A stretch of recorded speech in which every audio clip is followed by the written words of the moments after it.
السلام عليكم مشاهدينا الكرام، أهلا بكم.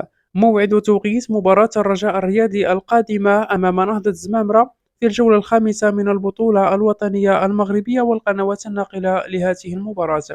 كالعادة مشاهدينا الكرام، ادعمونا باللايك للفيديو والاشتراك في القناة ليصلكم كل جديد. يحتل فريق نهضة زمامرة المركز الخامس في ترتيب البطولة الوطنية المغربية ب7 نقاط، الرجاء الرياضي في المركز التاسع ب6 نقاط. ويستقبل فريق الرجاء الرياضي فريق نهضة زمامرة في الجولة الخامسة من الدوري المغربي 2024-2025 على ملعب العربي الزاولي يوم الأحد السادس أكتوبر 2024.